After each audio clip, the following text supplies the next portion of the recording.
Evening, how you doing? Hello, you lovely lot. It is Tuesday night gaming chat with me, middle-aged gamer guy, also known as Mags. Welcome to another show. We've got some more wonderful games for you in February. Let's see who's in the chat right now.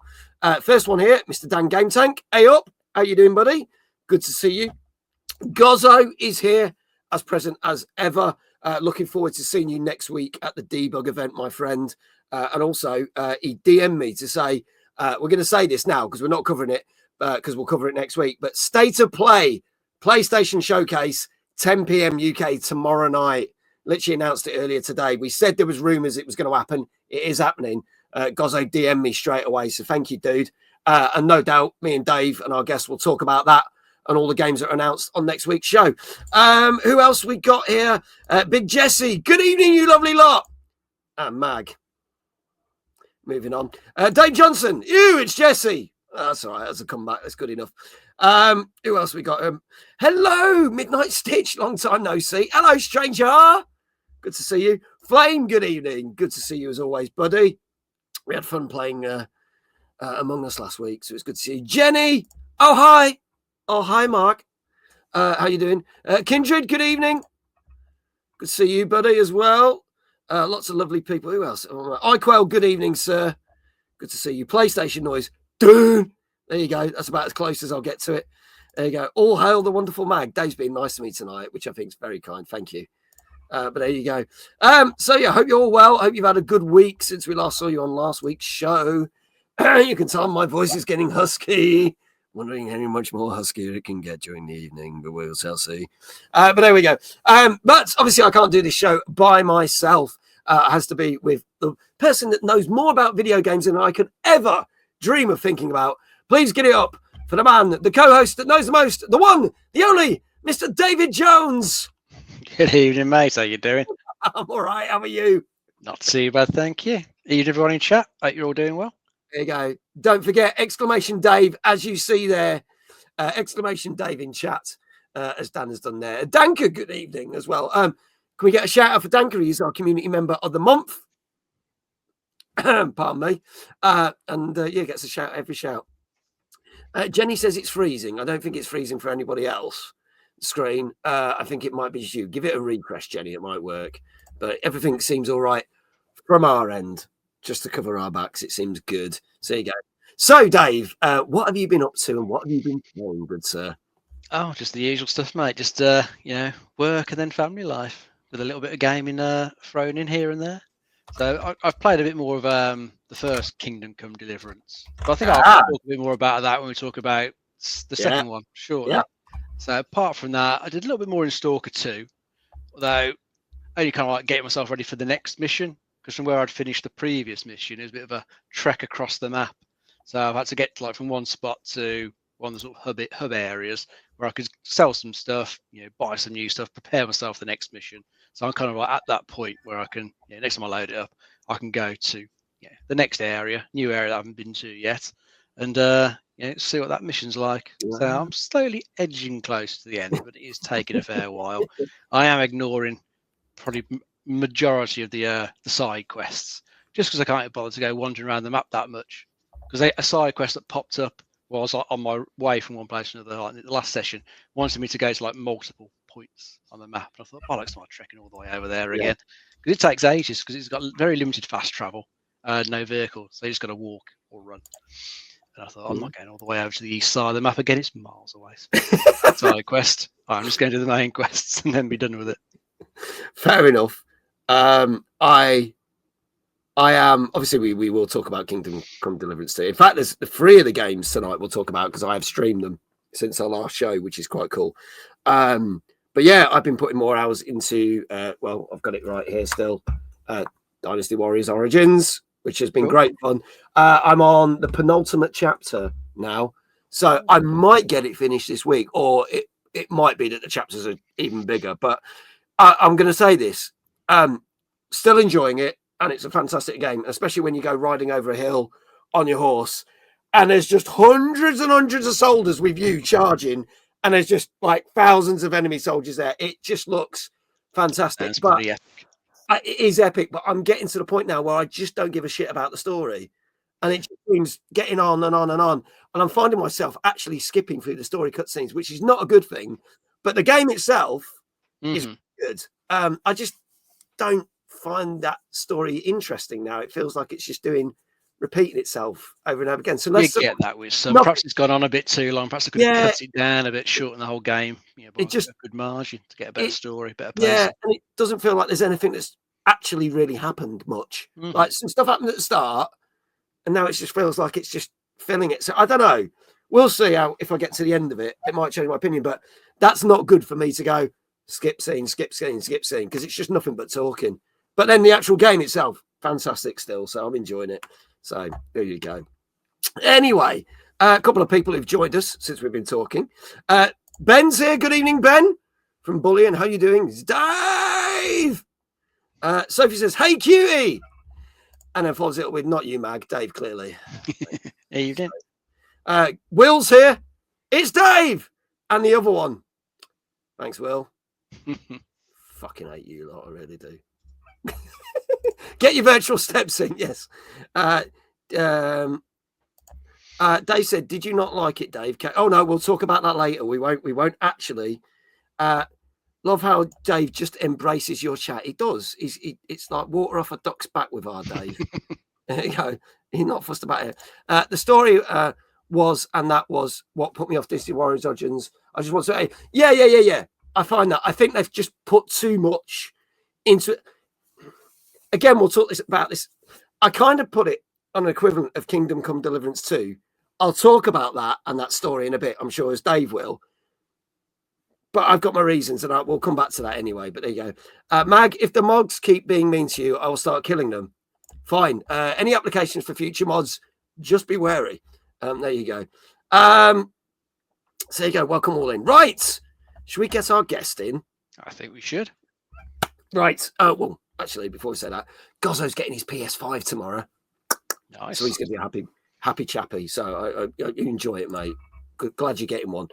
So before we start, I have an announcement to make, and I can see our guest laughing her head off in the background backstage. So a couple of things. One, it is very well known that for the life of me, I cannot pronounce our guest's name correctly. And last time she was on the show, I made an absolute hash of it. Furthermore, to basically rub salt in the wounds and make it look like I'm just an insulting twat, I have not only taken me long enough to try and get said guest names correct, but I stupidly misspelt her name on the schedule listing.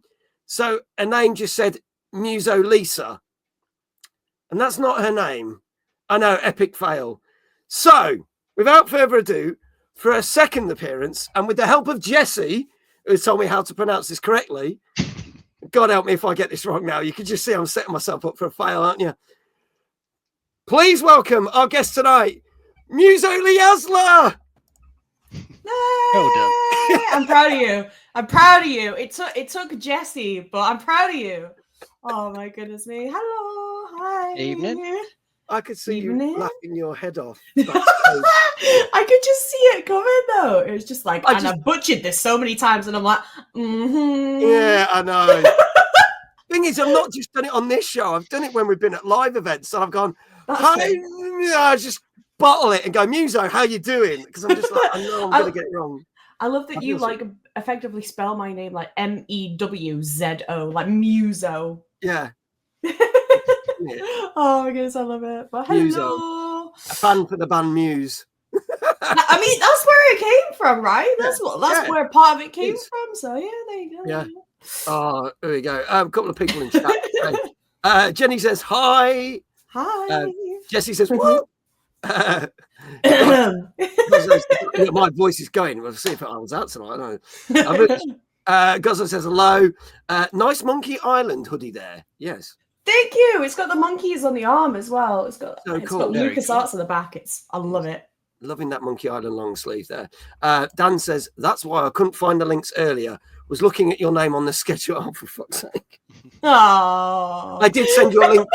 I did send your link tree to Dan, so you will have the correct links shouted out. Don't worry. In while those links are getting shouted out in chat, Ems, good evening. Good to see you.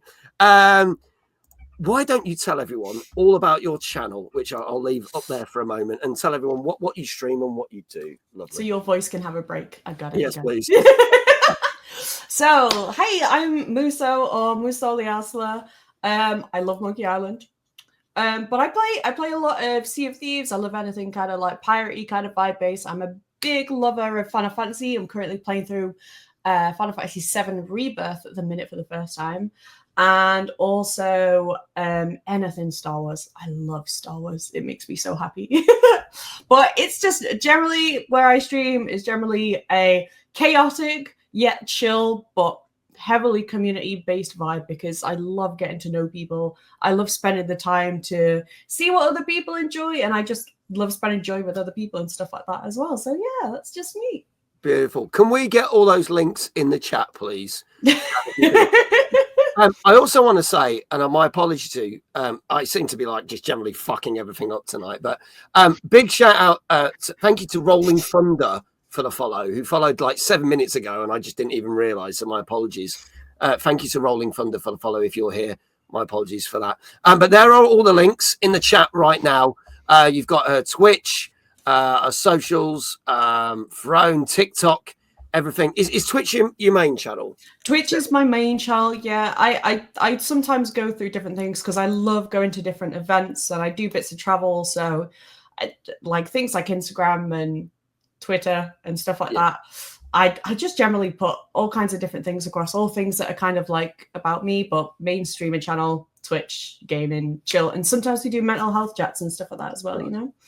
That's really cool. That's cool. And for those who didn't know, TwitchCon tickets went on sale at 4 o'clock this afternoon.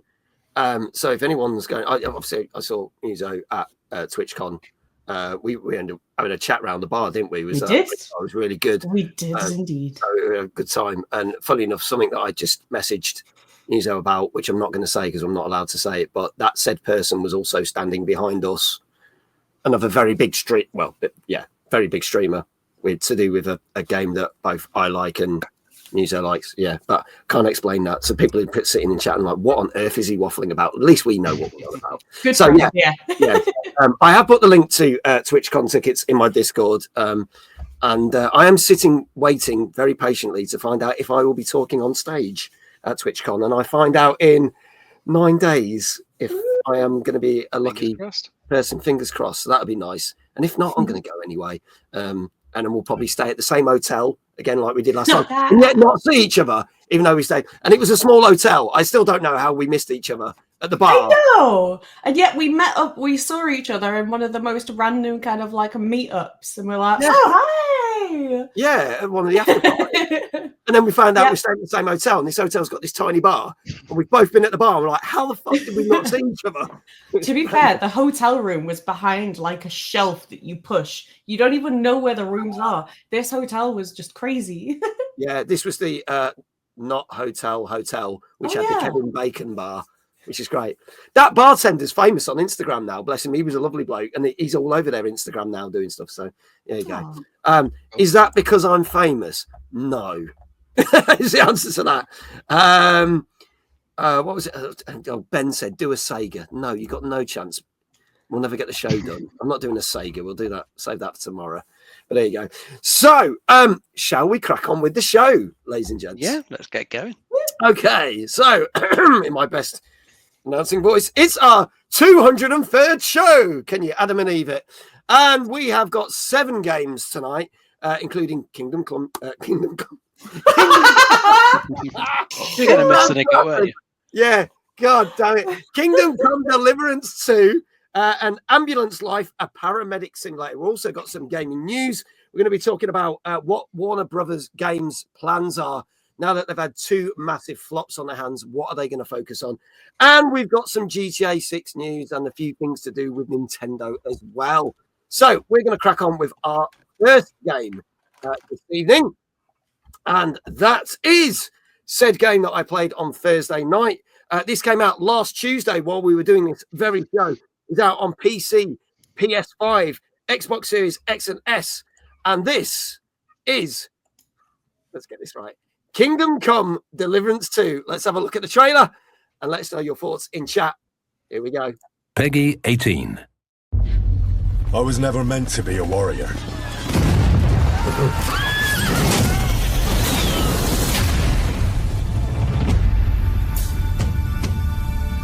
Get up now! Stop screaming, for the love of God. I was a peasant.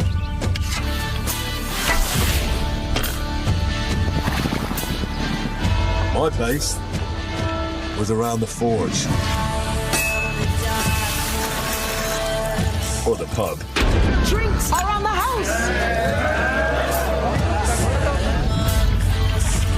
But adventure found me. And I found this lot. Watch out, here we go. Henry, our hero Henry, the fellow who helps his fellow man. His fellow man. I only hope I live long enough to avenge the ones I lost. No doubt you've got a cunning plan for us to get out of here, right?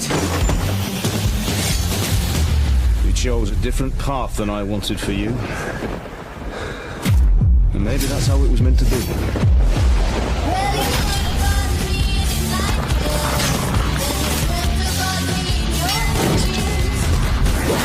But once you've chosen the path of adventure, you have to fight.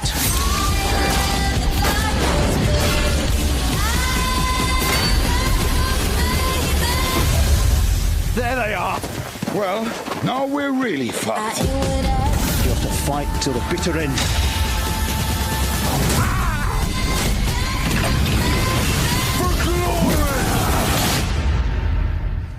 The most adventure I was expecting was a fuck or two.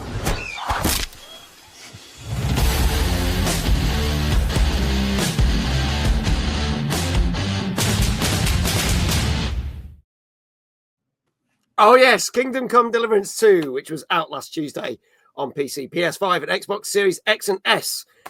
The sequel to the 2018 game. Dave, tell us a little bit more about this one. Yes, this one's set in 15th century Bohemia, Czech Republic in modern times. But you're following the character Henry. This is carried on from what you did with him in the first game. This is just carrying on his story into this one. There's a new invading army coming in, so there's a bit of a civil war going on in Bohemia, and you're sort of stuck in the middle of it, and you've got to sort of fight your way through it. There's going to be a ton of like quests and side quests you can find in this, and it's the type of game that you probably describe its open world as like sort of the anti-Ubisoft open world, because it's giving you leaving more up to you. You can just have to explore and discover on your own without like loads of like markers all over the map and different ways you can do some of the quests. Like I was reading about one where you can go and you have to go and get a loot for some of the singers, probably the ones you saw in the trailer. Oh, yeah. Someone owns the loot. It's in like a workshop. You could go and buy it in there, or you could be a bit more devious, try and steal it. Could end up having to like kill the proprietor to get it. If you do that, there's going to be some consequences if you get caught. It sounds like it's got quite a cool sort of crime system to it as well. If you do get caught, first couple of times might be a bit of a slap on the wrist, carry it on, keep getting caught, you're going to get branded, then character's going to react completely different to you. Keep pushing it, you're going to get beheaded, and then tough shit, going to have to reload a save game, try again. So it can go a little bit harsh on you, but it's quite cool. But the sound of some of the systems it's got in there. So if you want a bit more of a sort of realistic feeling open world game, this is definitely it, because it's adding quite a bit of realism in there. Sometimes I think it can perhaps go a bit too far for some people. Like it looks quite involved making potions and stuff like that. Lots of things to do to actually make those. Not as simple as picking ingredients from the inventory. You got to like cook, cook on the stove, tip things in as it's boiling, add things. It's quite a lot too. But they're doing that purposely just to give it more realism. So I think if you don't like the sort of Ubisoft open world, so I think a bit better than that. This will probably be right up your street. If you love the Ubisoft open world, all their map markers and checklists and shit like that, probably won't like this. Is going to be my guess, but I think it looks cool. I've been playing the first one, haven't got that far into it, but kind of enjoying it so far. Apart from the lock picking, don't like that lock picking in this game. It's a bit of a pain in the ass. I'm hoping they might have improved it for the second one when I eventually get to that. But I'll see. But from what I played, the first one looks cool. This one looks like it's a bit of just generally a refinement. They've got a bit more money, a bit more budget, being able to just improve things this time over the first one. So I say, if you like the first one, it's just definitely going to be worth a look. Okay. Muso, have you got to try this yet, or have you seen it, or is this your kind of game? Do you know what? I've never played it, but I remember when the first one came out, because I mean I was working at a game store back then, but I remember when the first one came out and it was just there was actually quite a few people buying it from what I remember. And I remember seeing the cover and thinking it was going to be something kind of more strategy based or something like that. Like watching that, I didn't realize it was going to be open world. Like that trailer looked really interesting and really involving kind of that. And it looks like it's kind of got like a kind of, in a way, kind of Skyrim-y kind of feel to it and how you're walking around and stuff like that. But yeah, from someone that has played open world Star Wars and did enjoy that, honestly, I think that I would enjoy this. I would be probably one of those that if there was a lot more in-depth mechanics to making it real and stuff like that, I might kind of slip a little bit. But overall, it looks like it'd be a really kind of intriguing game. I would definitely play that. I will say is obviously I did the stream of it on Thursday. It's probably one of the longest prologues I've done in a game. Ubisoft have had some really long prologues in games recently, but this was like 2.5 hours until you get to the titles of the thing, right? Just like the first one. Yeah, but what a fucking great 2.5 hours that was. And this is where my problem, I said, with Dynasty Warriors is I don't care about the story. I'd never played the first game, and I wasn't sure I was going to like this. But I immediately felt like I was immersed in it, and I cared about the characters, and the dialogue and the voice acting here is superb. But I've never had a game that can be so funny at times, but also so brutal, because you care about these characters, and when something happens to them and it's bad, oh my God, it's horrendous. But it's just so well done. And yeah, it is a lot more intricate. And there was times that I got completely lost. Anyone will know that there was a bit where I had to bury a dead body. And I put the dead body down somewhere, then dug the grave, and then actually lost the body and had to reload the save. So everyone was saying, put the body by the grave next time, not in the grass. Put it in the grass, couldn't find it. I'm really loving it. And once I finished Dynasty, I'm going straight back onto it. For a game I thought I would not care about, I was blown away by this. So very, very, very, very impressed. But that's all I'm going to say with that. So for those who might not have seen the show, Jenny said, I thought it looked great. I know. I loved every minute of playing it. Not going to lie. I know we're only into February. It's probably my favourite stream of the year so far. Probably not saying necessarily favourite game, but it was just the whole thing. So those who haven't seen the show, we don't necessarily review. Sophie says I've never seen the show. Liar. We don't necessarily review the scores. What we do is scour the internet and get a ton of scores from all different websites, different reviews, whether it be IGN, GameSpot, Eurogamer, Metacritic, loads of different ones, and basically condense it into an average score. So it might not be accurate, but it's an average score, right? And you may agree with it, you may not. But if you guess it correctly, and as you can see, there's numbers popping up in the chat right now, you will get a shout out. Now, neither Dave or my guests know what the average scores are because I keep them hidden. But they can also get shout outs as well. So I'm going to go through what people are saying already in the chat. And it's interesting because people, I wonder if I've given too much away because people started to change their scores. Andy said it's going to be a high 8.5, and Gozzo started with an 8.5. Ben said 8.5, but then actually I'm going to wager a 9. And Kindred said I'm going for a 9. Flame said 8. Danka said, because obviously this was in our top, this was our number 9 game in top 50 games you need to play this year. If you saw the specials at the start of the year, this was our 9th game. He says, oh, I just checked my prediction chart. I have it at 9. So I'm going by my rule this year that whatever I said in predictions when you did the shows, so he's sticking with 9. So then Gozzo said, I'm going to change to 9. So everyone's changing the scores. Jenny says an 8.5. Those who haven't seen the show, I picked between 1 and 10 and inevitably get it wrong. Fury, good to see you again. 5, because the lead writer, Daniel Vavra, is a loose cannon on social media. The way he reacted, called out some press scores was extremely poor, like a baby's toys out of pram. I did not know that. I did not know that was a thing. But that doesn't affect the scores. If that's your opinion, that's cool, because everyone's entitled to opinion. But obviously, these are based on reviewer averages. Kindred said mods may be getting a workout. I'm sure they will. So, Dave, I'll start with you. What do you think this averaged? I'm going to go for a 9 for this one. Go for a 9. Okay. Muso. I was going to go a 9. Yeah, you can go for a 9 as well. You can have the same score as Dave. It's perfect. You had a lot of guests going, oh, I'm not allowed to do that. I know. If I pick the same as Dave, is it cheating? No. No, I'm going to get it wrong. You know when you get that email, when you get the email with the show, he finds out at the same time as you what games we're talking about most of the time. So he doesn't know what the scores are. Sometimes me and Dave have a conversation about we've got 14 games and we need to whittle it down to 8. But it doesn't mean he knows what order or anything's going to be. So he finds out at the same time as you. So he can't cheat. He can't cheat. Unless he's Googled it and he's got on the screen right now. But there you go. Emsy's saying an 8.5. Chat, this is your last chance. This is Kingdom Come Deliverance 2. Yes, I said it right this time. On PC, PS5, Xbox Series X and S. Came out last Tuesday.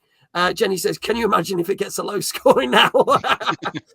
And if there are no other scores in chat. Oh, Big Jesse said, sorry, I had to go do stuff. Are we discussing how Dave cheats on all that? No, we're not. He doesn't. He doesn't. Fucking hell. I can tell you that I think, in my opinion, this got a score that it deserved, because this got a whopping 9 out of 10 on average. On average. So there you go. So congratulations to everyone. I bet the ones that changed their score are like, God, I'm glad we changed our score. So shout outs are going for there. Exclamation Dave, to give Dave a thing. Dave, make mag twerk, says Sophie. Oh, dear God. Spin that chair. Also, we're going to put Muso's socials. Please do give Muso a follow. And as I always say, for everyone who gets it right, please do give them a follow as well, because they spend their time to watch the show week in, week out. So please go give them a bit of support as well. We greatly appreciate it. Thank you. That won my guess on this one. There you go. So well done. Yes, and the predictions are right. So Danka predicted a 9, because, as you know, we do the 50 games of the year to look out for, and he predicts the scores. And then he sees at the end of the year whether he got them right or not. Not all of them end up getting scores, because some of them don't end up coming out. But yeah. Yes, I did. I did. Thanks to your help. And we did thank you for that. Yes. And I practiced it, because your voice message, I was practicing it this afternoon. It was like I was learning lines for a play. That's how much effort I was putting into this. Right. So, as you know, Dave doesn't stream. At least I could change, was down predicted score. Exactly. So, shout outs are going out now. Dave, how would you like your first shout out, good sir, for you getting your first one correct? We're mixed up a bit because we can't keep doing the same ones over and over. So we'll go with Sophie's suggestion, the 12. Oh, for so I'll have to shield my eyes, I think, while you're doing it. Is it worth it? No, it's not. Damn you, Sophie. Have I got enough? I can't even swear. You're going to break anything. Fuck's sake. Oh, dear. Dreadful. Bad idea, Sophie. Astounding. I give it a 9 out of 10. Really? I'd say a 4. Oh, cheers, Dave. Well, it's an average. That gives me a 6.5 out of 10. Hey! I like his arse cheeks were screaming, Dave. Dan says, I quit. There you go. I've sent him over the edge. There are things you cannot unsee. Someone clip that. By all means, clip it. It'll be on TikTok within 24 hours. I can tell you that now. Ah, fuck my eyes. Oh dear. Sorry if I just, with my arse cheeks, I burned holes in your retinas. I apologise. I know I am like a twat, but I do try and help Mags. Yes, you do. Bless you. It was very kind of you for doing that. So there you go. Abdu, how you doing, buddy? Good to see you. Good to see you. Welcome to the show. So yeah, 9 out of 10 for Kingdom Come Deliverance 2, celebrated by twerking. Ben says he's now not going to Timeless. Dude. Nobody believes that. No, I don't believe that either. By the way, Timeless announcement, February 28th. That's all I'm saying. Leave it there. So let's talk about a little bit of gaming news. One of the first two stories that we're going to be talking about to do with Nintendo. And this is it's an interesting one, but I was going to say I thought this was pretty obvious, really. I'm going to twerk on stage too. You're going to have to fucking pay me a lot of money to do that. I'll tell you that. If that's my intro for this year, I don't know. Fun fact: tomorrow is halfway between time. Oh no! What? So 6 months since we did the last one, and 6 months till the next one. Oh man! I'm over timeless now. It's all about Mag's Magic Might Tour after the.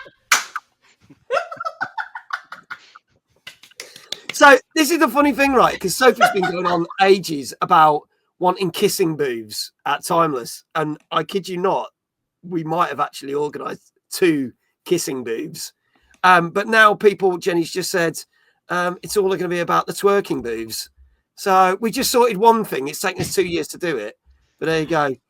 Is Nintendo suing themselves because they sue everyone else? Anyway. Oh, dear. Yes. Sophie and Jessie are going to be going to the kissing booth. So expect one of them to be out of order for at least 12 hours. Just saying. So, basically, I don't. This is not really surprising. Sales of Nintendo Switch have decreased over the last year by 31.7%.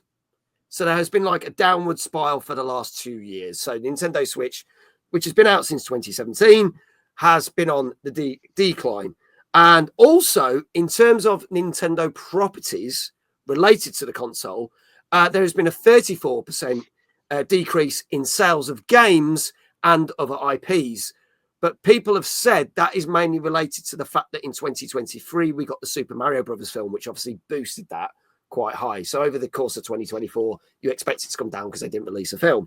But it means that generally, Nintendo's profit for the Switch, not as a company as a whole, but is down by 27.3%. They stated they expected this to decline because obviously the console's been out for a long time and there's not as many games coming out for it.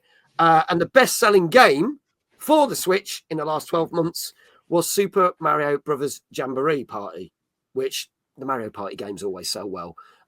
I would have thought there'd been some other ones that would have sold better than that, but apparently that was one of the best ones because there were some other bigger name games out, but that's the one that they did because obviously families and everything play it, so it makes sense. However, it may be on the decline, but it's kind of be expected because now information of Switch 2 is coming out and we find out more in April about it. What is interesting is last year we did a news story about what was the best-selling console of all time. And it was still the PS2. But Nintendo Switch has officially overtaken the sales of the PS2. And I believe that the Nintendo DS is like in the top 5 still. But it means that even though the sales are on decline, it is now one of the biggest selling consoles worldwide, which is quite a cool thing. So then you have to see, wonder whether the Switch 2 over a number of years will do the same thing. It is, Dan, is now the best-selling console. So it is now overtaken the PlayStation 2. So PlayStation 2 now sits at number 2. Ben says, oh no, practically nobody bought my game on Switch. Cries. But hopefully lots of people bought it on PC. So there you go. Does Switch 2 come with dial-up internet? Because Nintendo still hasn't figured out how the internet works. No, but you will get some extra Labo. No, I'm kidding. I don't know whether you're doing Labo or not. No, anyway. So, to Chat and Dave and Muso, I don't think this is a surprise, is it? Oh, honestly, it's kind of expected. I think at some point you hit a point where probably majority of people who want one have got one. Yeah. They're not going to buy another one. And I think I have said that it's not really impacted by the fact that Switch 2 is coming out. I think there'll probably be a few people who would be holding off at this point. For the new consoles, a few months away. Plus, I think, as you said, like games-wise, you've had a Donkey Kong this year, but I can't think of anything else major that's been announced yet of their big franchises. So I get the impression that next Zelda, Mario, the next Pokemon, anything big like that is going to be held back for when the Switch 2 comes out now. Yeah. Whether any of them will end up being like cross generation, we'll have to see. Yeah. But they're going to be holding onto those for like the Switch 2. So you got a little bit of a drought of the big franchise at the moment. So there's nothing there to really compel you to go out and buy one now. Yeah. So I don't know. It just hits that point, as I say. People who've got one have got it. Yeah. Yeah. We'll see. We'll see. Any thoughts on it? Yeah, I mean, it's been one of those consoles. It's the family pleaser. Everybody can have it. Obviously, it being the console that's panned onto the TV, you can see why it's one of the best selling because it's multifunction. I mean, I remember first I was going to get one, and then the Eevee and Pikachu one was going to come out, and I was like, oh, I'm going to get that, and then that kind of never happened. And then I got the OLED one, and then they had that, and then obviously, as you say, you got the Mario films, you got the Detective Pikachu films because I think they had the game for that as well. Yeah, I'm an absolute sucker for anything Lego on my Switch. I love my Lego games on the Switch. Like the Skywalker one from Star Wars got played so much. But yeah, I can't say I'm surprised that it's dropping now at this point because there's not been kind of like anything really big coming out towards it. People now know the second ones. Yeah. So the only game that was of notable release date came out last month, which was obviously the Donkey Kong Country remaster, which I loved. It was great. But now you're kind of like, well, we don't really know what's going to happen. We know there are games coming, a new Pokemon, a new Metroid, but we don't know when. So I think we just sit tight now and wait till the start of April. So that's the thing. If you don't have the date and you don't know when the kind of next console is going to come, they're going to be like, well, is the game going to be, obviously going to be on the next one as well? Shall we just both get them together? Are they going to be in a bundle thing? So people can just kind of wait for those kind of things as well. I'm sure there's going to be a lot announced when we get to the start of April. And whereas there was only one launch title, I've got a funny feeling there's going to be more than one launch title this time around. We know we know that the new Mario Karts are probably a given, but I think there'll be some other things. I edge my bets that new Metroid's going to be one as well. I think, but that will be on both. I think they're going to be clever with that, and they'll put it on both. With that, I think so. Yeah. So we shall see. We'll have to wait, won't we? There we go. Let's move on to our second game and a bit of a rhythm action game. This came out last Wednesday on PC and will be coming, ironically, to Nintendo Switch a bit later this year. So this is our second game, and this is called Rift of the Necrodancer. Let's go check out the trailer for this one. 3, 2, 1, go! The rift brought us all here, wherever here is. But monsters followed us through, and we need to stop them. We'll do a little bit of whatever this is, but mostly this. No matter what they throw at us, we'll take them down.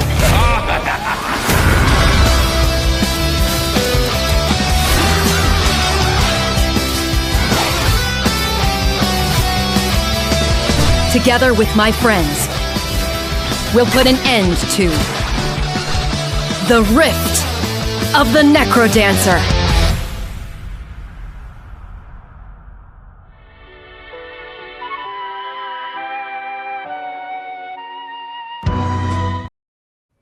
There you go. So that is the Rift of the Necrodancer. Kindred says, cool. Looks like Scott Pilgrim. It has, hasn't it? Very much so. Dave, tell us a little bit more about this one, please. Yes, this is a rhythm action game.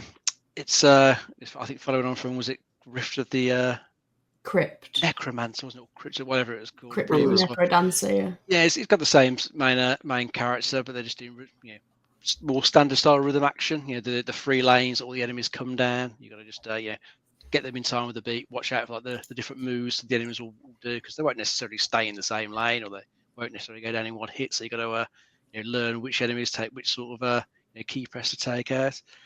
It looks all right. Not my type of game. I never really play these rhythm action ones. Only ones I ever play are on VR, like Beat Saber or otherwise these more standard style ones never interested me. But it's certainly got a nice graphic style. It sounds like it's got a few different modes you can play. It's got a story mode, then a few other challenge modes, and they're throwing in some little mini games here and there for you to sort of break up the pacing a bit. Ones where you're in a yoga class, you got to do the moves in time to the music and other little things like that. So it looks like it's got a good few things in it. I think for people who like this and like the high score chasing for these games, getting to the top of the leaderboard, probably good fun. But say it doesn't appeal to me. Yeah. Talking of action games, Sophie has unfortunately been ousted from the kissing booth because Jesse said, talking of rhythm action games, am I getting some Dan Game Tank action in the kissing booths at Timeless? Poor Sophie. She's been ousted already. These rhythm games might have some good original music in them. Good chance. Good chance. Muso, you a fan of rhythm action games? I am indeed, yeah. I love some rhythm games, anything music. As someone that played the Crypt of the Necrodancer as well, I had the original one from Steam. So that one being literally, it was like a kind of top-down walking through kind of thing. And you had to move across the squares and jump across at the same rhythm that looks to be in that game as well.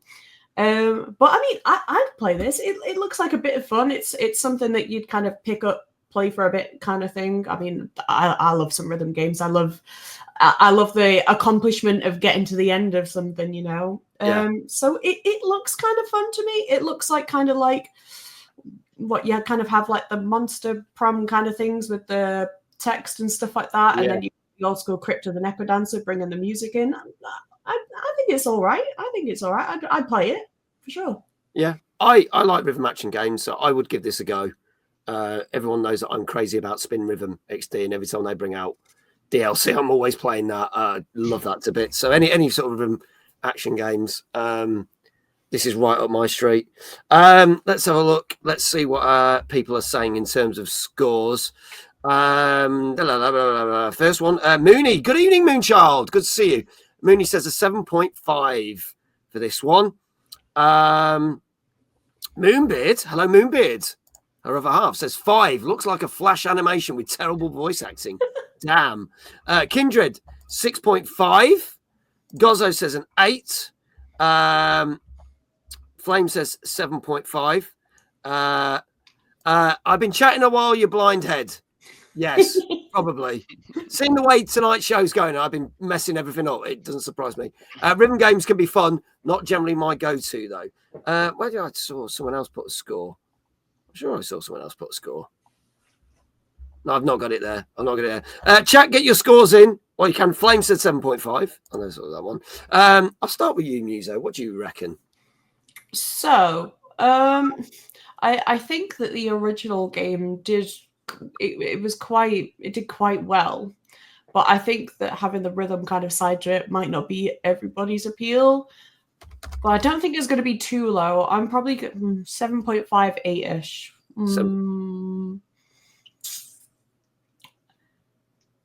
I'm going to go 7.5 then. Okay, 7.5. All right.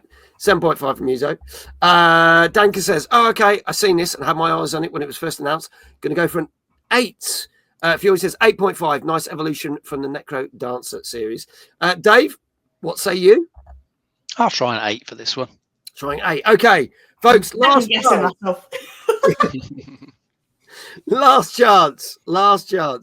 This is Rift of the Necrodancer, which came out last Wednesday. It is on PC and will be coming to Nintendo Switch later in the year. Abdu says 6. Does anyone remember? Yes, I know the somebody Amigo game.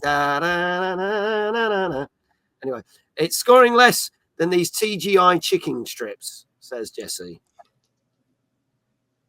For that. Other food places are available. So I can tell you that this got a very well-deserved 8 out of 10. I knew it. I knew it. I was like 7.5 or 8. You're so close. Low. Let's go down. Yeah, so close. There you go. So 2 for 2. Dave is 2 for 2. Kindred's like, how? How did it get 8 out of 10? Because apparently it's very good. So there you go. I would give this a go. Congratulations to everyone who said 8 out of 10. Ben's like, damn it, 0.5 off as usual. So just like music. Don't worry. Dave, how would you like your shout out? Moonbeard says it's rigged. We'll get back on track so a bit more normal after the horrifying twerking. So we'll get you doing a bit of spinning. All right, bit of spinning. There we go. Shout outs are going out in the chat. Again, please do follow those people. And hopefully I won't destroy my router like I did last week when I did the spinning. So here goes.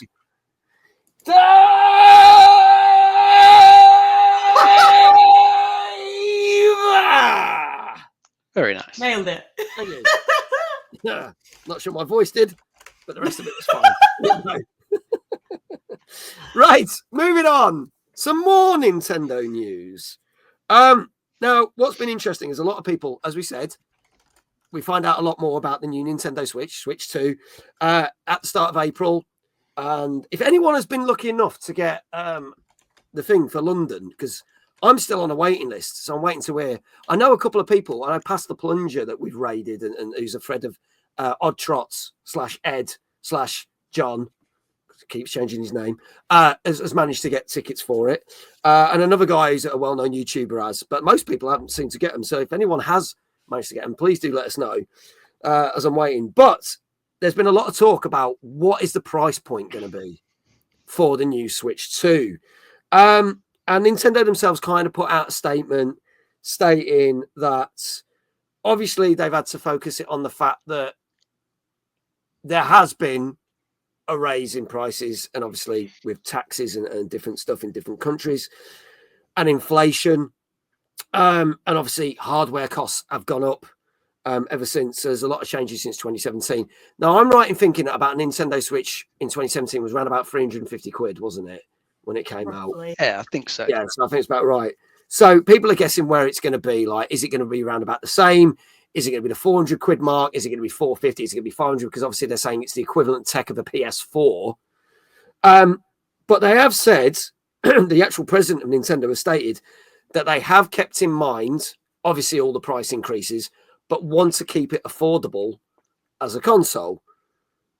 So the question is, what do we think in their minds is affordable for Nintendo? Do we think it'll come back at 350, which would be interesting because I think that would be amazing? Or do we think it'd be higher? Or do we think it'll be well over the £500 mark? Because what's weird is when you think about it, the PS5 and Xbox Series X, when they actually came out back in 2020, they were 500 quid. And ironically, their price has gone up to like the average of 650. So you actually pay more for a console now than you were 5 years ago, which is odd. So what do we think the prices are? And chat, by all means, get included. I think it'll probably come out more expensive than the original Switch was. Just as you say, you know, prices for a lot of stuff has gone up, so it's going to cost them more to get all the different components in, and generally inflation just around the world. So yeah, going to be more. I'd hope it wouldn't exceed the 500 marks. That is just pushing it to just the too expensive realms. You know, I'd hope 450 or maybe a little bit less. I mean, I'd love it to come in at 200, but it ain't going to come in at that. Yeah, that ain't going to happen, no. Big Jesse says they've seen Sony's prices, so they're going to put it up to 1,200 and charge an extra 200 quid if you want a power supply. Yeah, there you go. Following the Sony model. Good. Kindred says 500 quid for Switch, probably with games. Now, that's a good point. It's going to be a bundle with games. You might get the new Mario Kart for 500. Gozzo says he reckons around about the £400 mark with the big screen and the storage in the system as well. But whether that comes with a game or not, I don't know. So, in my head, I'm thinking 400 quid without a game, 450 with a game. That's kind of where I'm sitting at. Muso, what do you reckon? I reckon it might be something. I would have hoped the console would have been somewhere between 400, 450, and maybe it'll be like 480 or something like that with a game. Because bear in mind that the games are like 50 quid, 60 for some of them or whatever. And I think Mario Kart normally goes for about 50, 60-ish. So if the console says 450, 30 quid on top of the bundle for a game, maybe 480, something like that. That's just my guess. Okay. Moonbed says, I'll give a £5 and half a curly whirly, which has been licked for one. So there you go. I think that's a good offer. But so, yeah, this was a leak. So I don't know if I believe this. I'm going to say it with a pinch of salt because I saw about this today. And they said apparently a Canadian shop and said 499 Canadian dollars, which is 350 American, which means it'd be less than 350 quid over here. And I don't believe that for 1 second. So I don't know how true. Multiple articles they were, but they've said it's a rumor. So I don't know whether I trust that.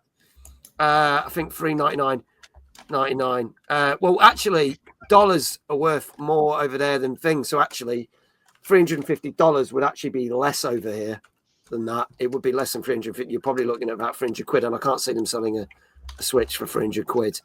Unless they do that weird thing that Sony did where I went, it's 600 quid in this country, but it's also 600 quid in this country. And it's 600 quid, and everyone's going, well, that don't make any fucking sense. But in Japan, it's 750, and everyone's like, what?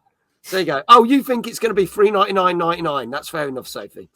Sod the retail unit. Wonder how much the dev kit costs. I have to see, because I know Ben has a dev kit and stuff like that, doesn't he? So he's... do we pay extra if Mag has twerked on it? I mean, I think that'd actually devalue it. So you might... Yeah. Actually, find out when the first bulk is coming into UK. I'll twerk over it, and you can all get them for 150 quid. How does that sound? 50 quid if I fart on them. Probably sometimes USA prices in dollars is the same as UK. I've seen $400. Yeah, that has happened, Kindred. We have seen that. But yeah, again, we shall see. In theory, that shouldn't happen. If it's $400, it shouldn't be 400 in UK. It should be what the equivalent of the rate should be. Big Jesse says, I'd rather pay full price. Bless you, Jesse. Correct answer. There you go. Let's move on to our third game of the evening. This came out last Thursday, which most of tonight's games did. This is out on PC, PS5, Xbox Series X and S, and Nintendo Switch. And I'm probably going to get some innuendos in the chat because this one is called Big Helmet Heroes. You don't know where I'm going with this. Get your mind out the gutter. Yeah, get your mind out the gutter, you lot. And go, Muso, tut tut. Let's look at the trailer.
You lot have got filth on the brain. The comments that we've had.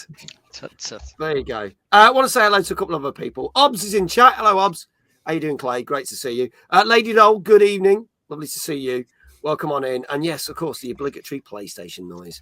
Don't think we're getting that lovely Bandai Namco noise this week again, 2 weeks in a row. I miss it already. But there you go. So, Dave, tell us a bit more about Big Helmet Heroes. Even I can't say it now without laughing. There you go. Yeah, well, it's got nothing to do with penises to probably upset a number of people watching. It's a fairly sort of standard looking 3D beat 'em up. But it looks quite good fun. I misheard that, not gonna lie. Why do I even want to ask what you thought he said? Probably best not to. Right. So yeah, fairly standard 3D beat 'em up. Number of different characters to pick and play through, and they're on a quest to just rescue a princess, going through a few different levels, different settings. It looks quite cool. Looks like it'd be pretty good fun. Does support co-op, but only local co-op, not online co-op, unfortunately. Okay. But I think it looks like it'd be a good time co-op. All your big helmets together.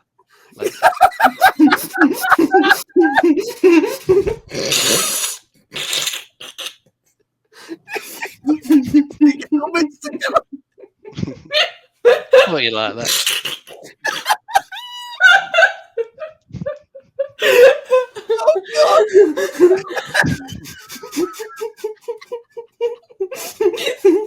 Oh, Come on, pull yourselves together. I'm crying, dude. You make...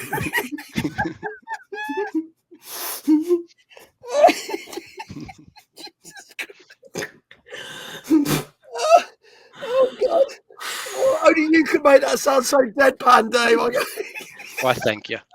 Jesus Christ. Oh. My face hurts. My ears are warm.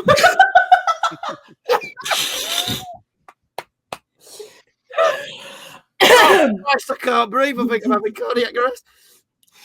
You can only get us some adverts for like 5 minutes. Pull yourself together. It's not going to happen. Don't, because that just sounds wrong as well. Oh God! And that's all for next week. Until next week. What have I promised? Oh, you don't want to know. That's going in the end of year montage. Oh God! Characters like Sir Clap a lot. Maggie's very interested in this game. Very interested. Oh dear God. I think I can breathe now. Ginger Viking, I just walked into Macross. Hello, Ginger Viking. How you doing, buddy? If this does multiplayer, we need this on stage at time. I don't. Oh God, no. With Dave commentating. Hey man, don't tickle their funny bone too much. Oh dear. Oh, groundbreaking day. Anyway, Muso, your thoughts on this game? Oh yeah, the game. Do you know what? It kind of gives me a Castle Crashers vibe. Yes. It kind of get, even kind of like the same text kind of thing at the top. It gives me that same kind of, hey, let's kind of club together. It wouldn't surprise me if it's kind of like a similar studio or something like that, because it does have the same kind of like aesthetic vibe on the kind of characters and stuff. But yeah, it looks good fun, really. I mean, I'm trying to remember what was in the trailer apart from them sat on a couch playing the game themselves. Completely forgotten what this game was about, to be honest. They were shooting freaking laser beams. Kindred says, well, that's my 2025 bingo card complete with Dave saying penises on stream. There you go. Thank you for the clip called Not About Peen, Big Jesse.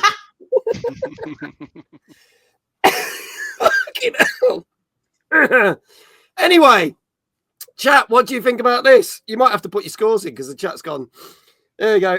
This is, fuck's sake, Big Helmet Heroes, which came out last Thursday on PC, PS5, Xbox Series X and S, and Nintendo Switch. I can't compose myself. Abdu reckons a 7 out of 10. Moonchild says 7.5. Flame says 8. Lady Doll says 7. Moonbeard says 69. So that's a 7 then. Kindred says a 6.5 growing to a 7.5. I see what you did there.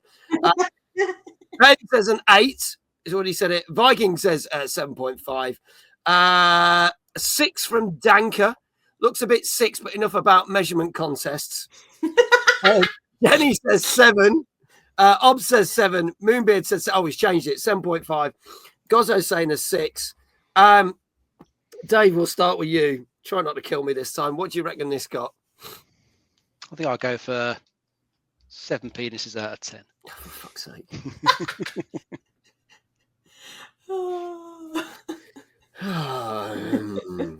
It's a total. No, I can't say that. Right. I know. There you go. There's another clip of Minute of Muso and Mag losing their minds. Thank you. That'll be on TikTok tomorrow as well.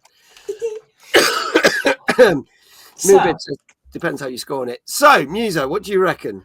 I reckon that it might do a little bit higher than what chat is saying. I reckon it's going to be kind of like around the 8 marks, maybe an 8.5. Okay, 8.5. Danker says, well, ding dong. Oh my God, stop. 7 out of 10 penises prefer big helmet heroes. There you go. And now people are talking about whether they're a tip or not. I'm just going to leave the chat to that. We need to move on because I feel that I will die if we carry on with this line of inquisition. I can tell you that this game, thank God this bit's nearly over, got a 6 out of 10. Oh, okay. So it's good, but it's not great. Most people's sex life. Sorry, I had to throw that in there. Why not?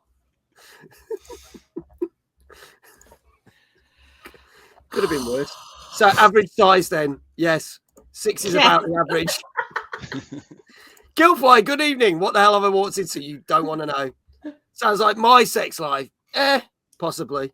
I mean, what sex life? That's the big thing. Ben says, what's the sex life? There you go.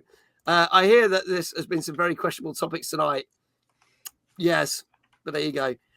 Did anyone say 6 in chat? Yep.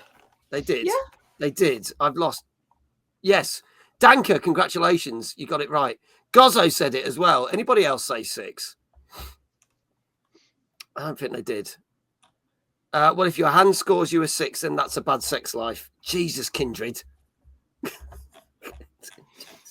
Anyway, moving on. Let's do another game. Yeah, let's do another game. We'll do some more news in a bit before I die. This one I need to bring the video up because I got sent the video directly because this was one of the games that we played last night on stream. One of 2 games that we played last night on stream.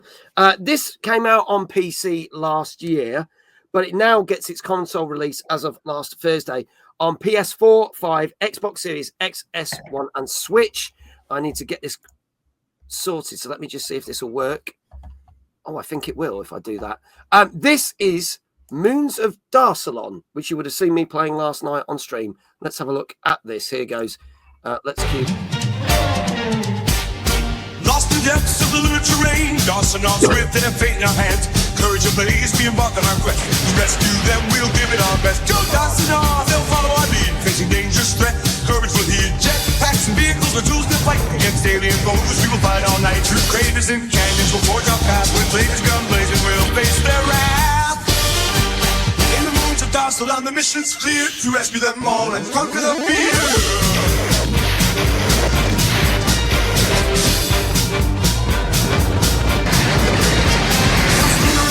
We'll push ahead with courage strong, no fear to dread. Through alien shadows, we'll light the way. For comrades lost, we'll not delay. In Darsalon's moons, our spirits bold. In unity, our tale will be told. In every step, we'll break the chains. In victory's embrace, courage remains. Through craters and canyons, we'll forge our path. With laser gun blazing, we'll face their wrath. In the moons of Darsalon, the mission's clear to rescue them all and conquer the fear.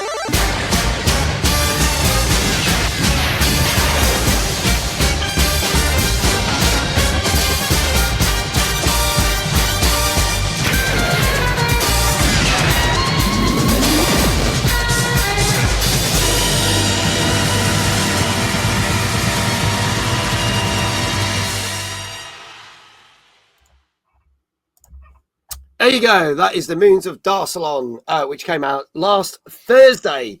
Already out on PC because it came out last year, but it gets its console release for Switch, all the PlayStations and all the Xboxes.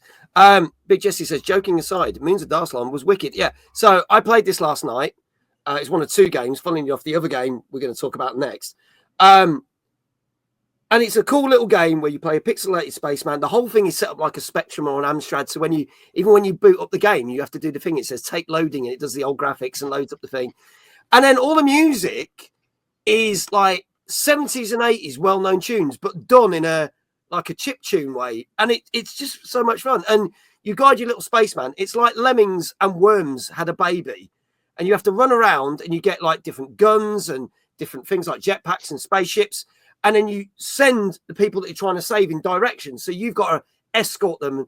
But they're so like Lemmings. They're so narrow-minded. Like if you don't shine a light, they can't see the way to go. If you don't tell them to go through the door, they won't go through the door. So you're constantly trying to basically move them. I had a lot of fun with it. And I think it gets more increasingly difficult. And right at the end, we found out it had Twitch integration, which we didn't know. so people could put a thing in chat, and all the little characters would say phrases you put in chat. So we put David's smell, not you, but obviously Dave Johnson. And he wasn't there, so it was fine. But another put, so all the little characters were saying things in chat. So that was quite cool. So I enjoyed it. Dave, tell us a little bit more about it, if anything I've not said, because I kind of covered a lot. Basically covered it all. Yeah. I mean, I think it looks quite interesting. So when I first saw a video for it the other day, yeah, it definitely reminded me of Lemmings. You know, having to guide these dumb characters around the level because otherwise they just fall to the death, get killed by something.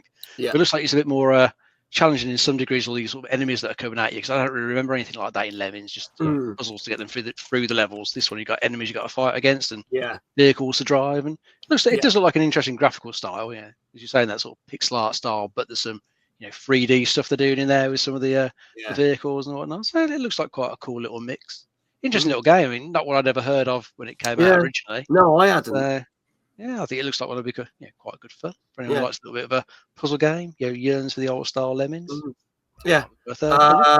Sophie, little man, I'm off to sleep. Good night. Thank you, Sophie. Good night. That's a new pet name for me apparently now, so that's what I'm called, little man. It's what I call my dog.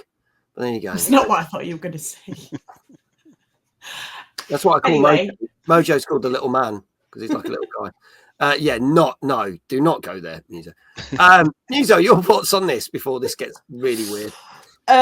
So it kind of reminds me of it's one of those games that you kind of accidentally stumble across. It's on Game Pass or something like that. That when you got your mates over and you want to play, because I'm imagining that what is it up to 4-player or something like that? Maybe it can, but there can be multiplayer stuff.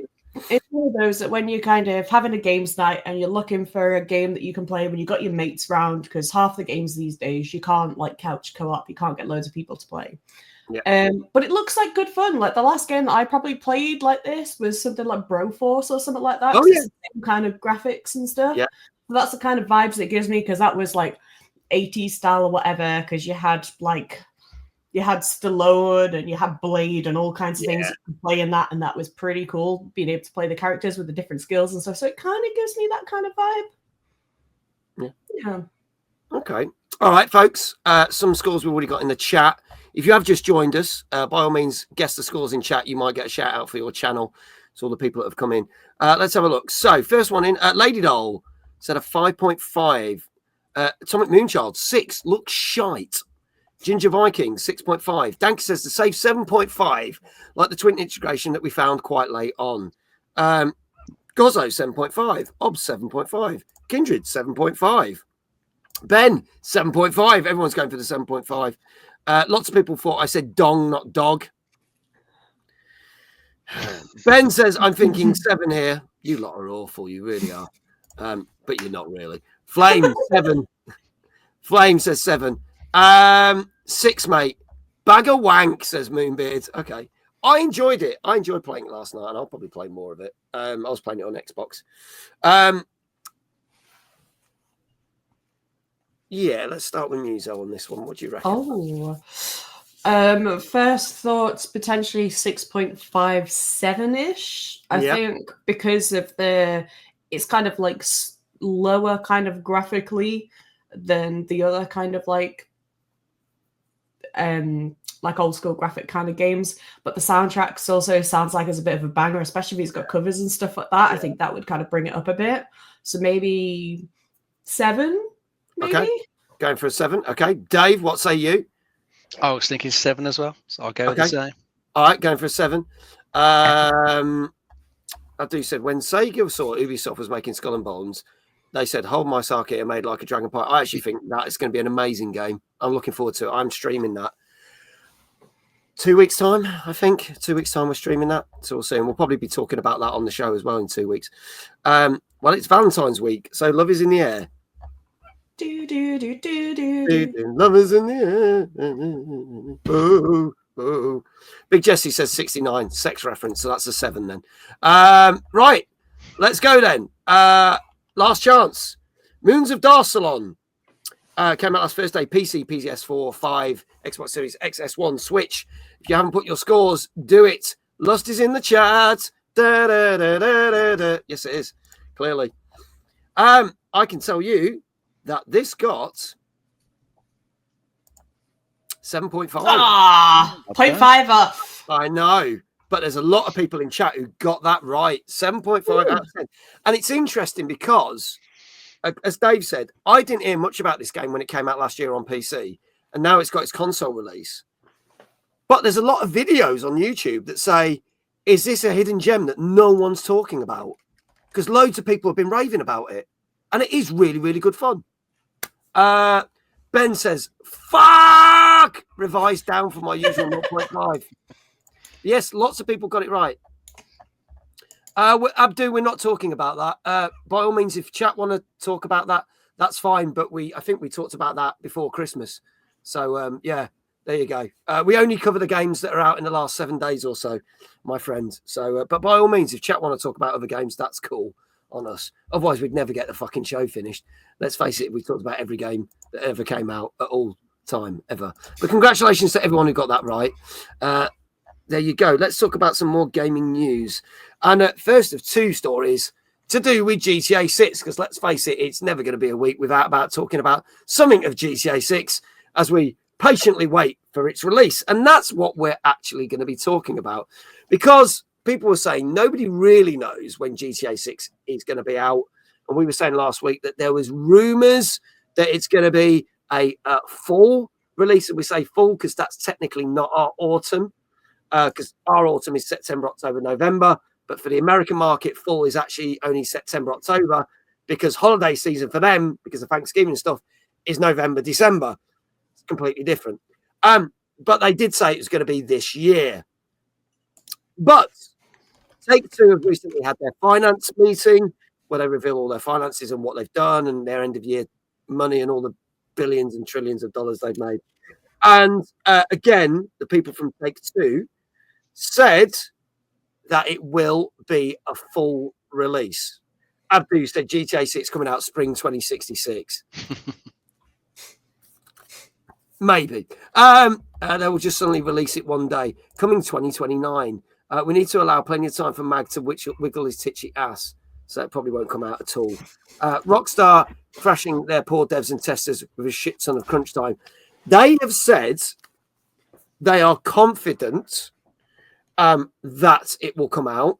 They are not going to say it's definitely coming out, because they said when any studio has ever said that over the last 4 years, it's got fucking delayed. So they don't want to jinx themselves. There have been rumors that there is going to be delays, but the people from Take-Two said the rumors are just rumors because we've never said that. They're feeling good about the progress on the game and that it will come out sometime between September and October. Now, Obbs has said he's guessing September the 17th. So we'll have to see if he's correct. Of course, it will come out, but they've said well, they have said what year? They've said this year. Hence why it featured in our top 50 games to look out for, because it was in our top 10. But now they're actually stating it is going to be fall. So it'll either be September, October, because in the American market, because we don't class fall as those months. We add November on because we don't do Thanksgiving. So we will have to see. So chat predictions. Gozzo saying October. Dave, when do you reckon? October, November. Okay. Interesting. Muso? Maybe kind of like October 30th kind of thing. Maybe something like Like that. smack bang right near the end. Yeah. Okay. I'm going to be... I think they're going to release it at the end of September. And my reason being is I think if they go for an October release with all the Halloween stuff, we have seen games that are not Halloween related go at big dates in October. But that seems to have been shifting over the last couple of years. I think I'm going to go like that. They're literally going to release it on the last day of September. I don't know why. I've got a funny feeling. So we'll see. I'll probably be totally wrong, but we'll see. Until it drops, I'm still not confident it will be out this year and thinks it will get... But that's fair enough. It could happen. It could happen. I'm going to say they'll release it early in September. It'll be buggy as fuck for 3 months and it'll be okay by Xmas. Do you know what, though? I don't think it will. I think it'll be all right. Because GTA 5 was pretty good on release, wasn't it? From memory. From what I remember, yeah, I don't have any major issues with it. I mean, yeah, you're bound to have the odd bug here and there because it's going to be a big open world, so it's inevitable. But as long as it doesn't come out in a in a bad state, like state, then I think it'll be all shouldn't right. Be a problem at all. I I can't think- imagine they'd let it come out in that sort of state. Yeah. They'd be late if it was still. Rockstar are pretty good with their releases. I think the only one that suffered was Max Payne 3, and that's been quite a long time since they've done that. But my bet is they'll release it September, but you're not going to get any online content until 2026. I was going to say that. I was going to say if they release it, it's going to be a case of if there's going to be any issues, it would be with the multiplayer option. Yeah. So I was thinking the same thing as you. I think the story I'll be kind of ready September, October-ish time. But maybe online by Christmas or something like that. I don't know. Because I said GTA 5 came out 12 years ago on September the 17th. 12 years. So maybe they'll go for an anniversary. That's nuts, isn't it? No, that's mad. Jeez. You think a AAA game is going to come out not buggy as fuck? When has that happened in the last 5 years? True.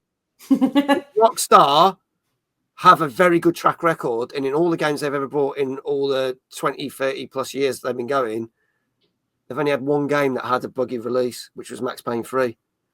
I think they'll have a good release. And if they don't, I'll have my hands up to it. And that I'm not that bothered about GTA 6. I'm not a big fan of the GTA games. I don't know why I'm defending it, but I actually think they'll do a good job with it. So there you go. So we'll see. I think it won't until then, since they own the 5. So they want to keep the 5M, the RP servers open for all the GTA role players. Will GTA 6 be delayed indefinitely due to certain orange president banning games in general in the USA? Well, it might get banned in the USA, but it doesn't mean it's still not going to release everywhere else in the world. We'll see. Unless Trump becomes president of the world. And if he does, fuck me, we need to all move to Mars quickly. There you go. Red Dead Redemption 2. What about Red Dead Redemption 2? You saying that wasn't good on release? I thought that was all right on release. Was that the online? Was that the online? That might be online, mate, if you're saying. I think there was an issue with the online for Red 2. You're talking about online, that's a different thing. You're talking about the main game. I thought the main game was absolutely fine. Didn't like the game, but again, that's another matter of opinion on that. So let me know if you're talking online or main. Stop the world, please. I want to get off. It becomes the world ruler. Standard player was fine. MP was. There you go. Yeah. So the normal Red Dead Redemption 2 was fine, but again, online was terrible for that. But that's not what we're talking about, because they've always said that online will come after the main game. I think when they did the special release, didn't they? They kind of, if you bought the collector's edition or something like that, you could play the online play earlier as well, couldn't you? Yeah. How long was it? Was it a couple of months, a month or two with GTA? I think it was a couple of months. Yeah, I can't remember the exact time frame, but you had to wait a little bit. So but I think they'll push that till 2026, in all honesty, because otherwise, if they put that just before Christmas, I don't know whether they would. We'll see. I'm not Rockstar. Is the online still live? I might load it up during the week. We'll go find out and let us know. I think it's still live. I don't think they've updated anything in it for a long time now. No. Mag, don't ask me questions. You know I'm only here to look pretty, not know anything. Well, we'll just say that you were talking about online, so that covers your back, Jesse. So that way, I wasn't wrong, and you wasn't wrong, and everybody's happy. Okay, let's move on to our next game. This was another game that I played last night, another indie game. This came out on PC on last Thursday. I'm not going to lie, I got sent an email about this game saying, would you like to try this, from ironically, my friends at Future Friends who were promoting the game. And I was like, this is an intriguing concept. This is a game about driving a car from one side of a country to the other, but it's an RPG. And I was like, this is really bizarre. If you don't know what I'm on about or didn't see the stream last night, then have a look at this. This is our next game for this evening. And this is the game that is called Keep Driving. Here's the trailer.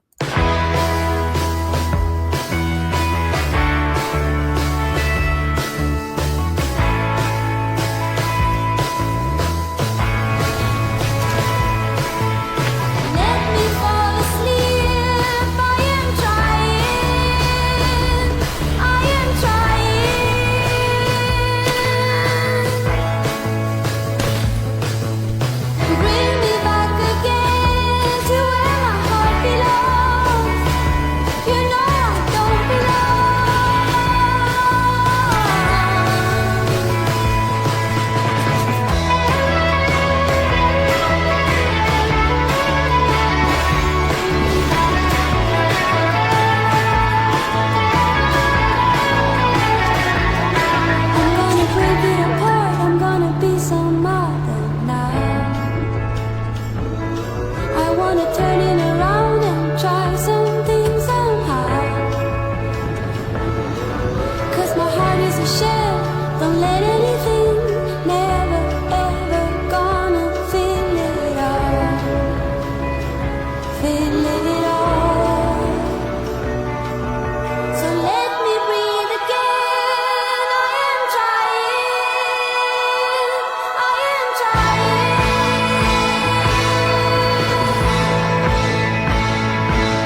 There you go, folks. That is Keep Driving, which is a driving RPG game, which I've thoroughly enjoyed last night. Again, a game I just thought, this looks so bizarre. I want to try it. And again, thank you to Future Friends for sending me a copy of that game last night. So I had great fun with it.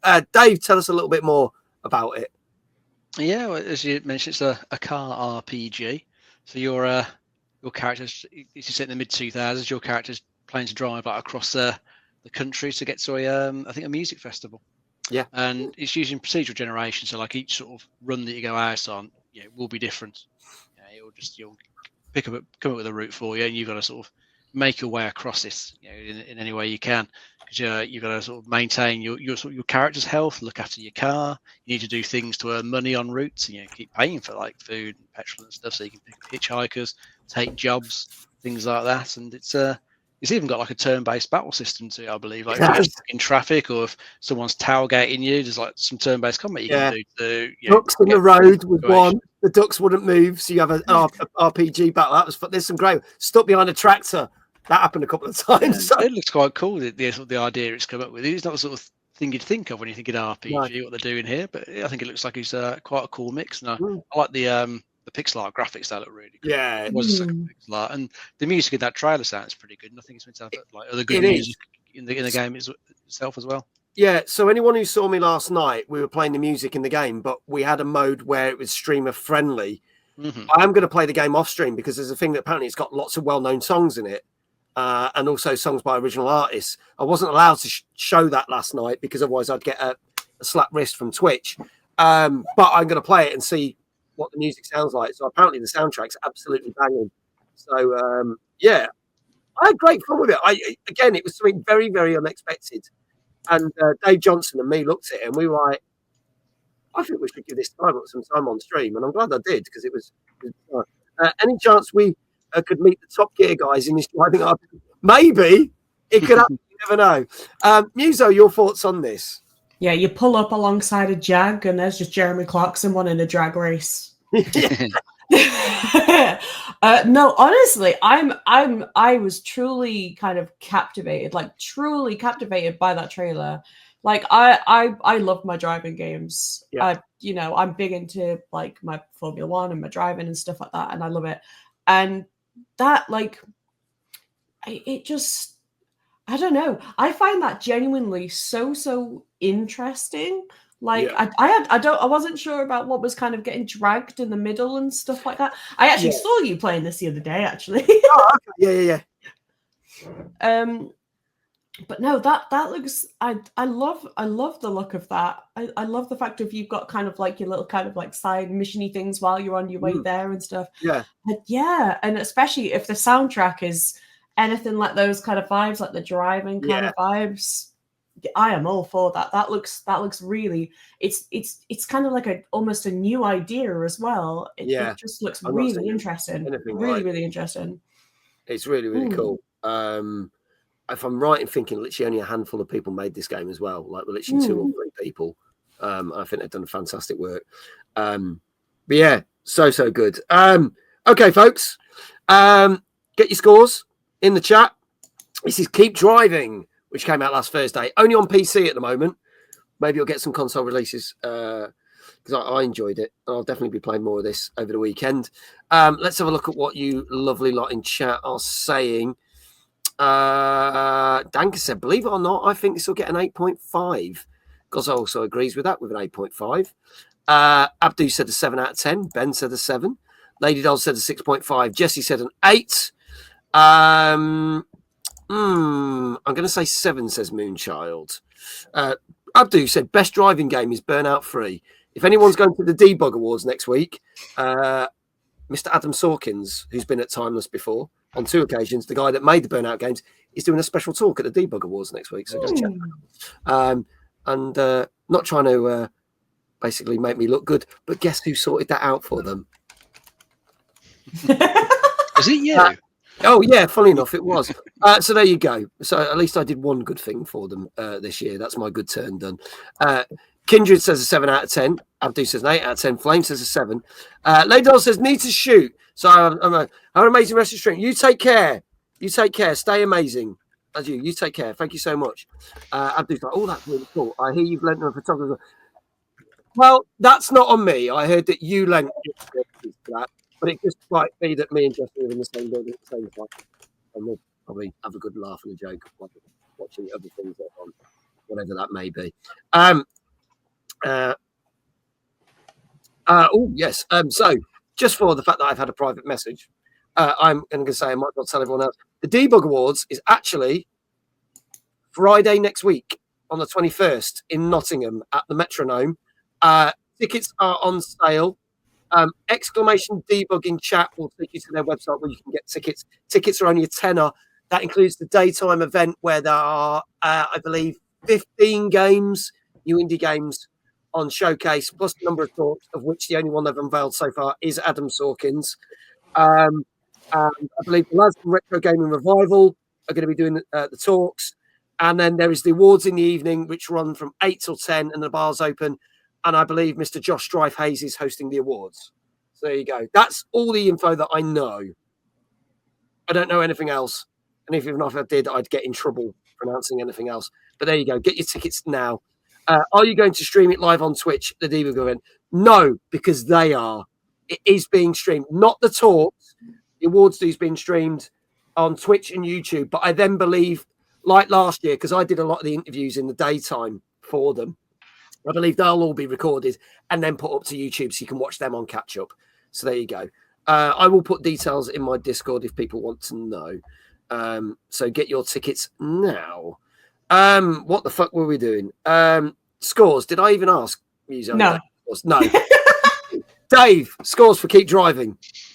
An 8. 8. Oh. Muso. I think it's going to be higher than an 8. I think it's going to do better. I'm tempted to say 9, 8.5 or 9. Now I say 9, it's probably going to be an 8.5. So, but I'm going to go 9 anyway. You're going 9. Maybe it's too high. Maybe it's too high. Risk it. You're risking it. Go for 9. Okay. 9 and 8. Okay. Here we go, folks. I can tell you that Keep Driving, that came out on Thursday for PC, got a whopping 8.5. Oh, come on! I knew that was going to happen. God damn it. I knew it. It's always the first one I should have stuck with, isn't it? Every time. 8.5 out of 10, which I think it deserves. I'm great fun. I'll be playing more of this. And yeah, it deserves it. Did anyone? Gozzo got it right. Danka got it right. I don't think anybody else said 8.5. A lot of people thought it was a lot lower, but it's got really a lot of good reviews and a good recognition. So there you go. Go check it out, folks. Go check it out. Shout outs are in the chat. Now, another bit of news, because we've got a couple more games to do. Now, this is an interesting one that we said we were going to talk about. Warner Brothers have not really had a good time recently. They had the sort of massive success in 2023 of Hogwarts Legacy, which became one of the biggest selling games of 2023. However, that was followed up by the very underwhelming Suicide Squad Kills the Justice League, which, as you know, the servers have now closed on it, and you can now only play the game in single player. And instead of the game running for a number of years, as they thought, they wrapped it up in less than a year to a very disappointing finale.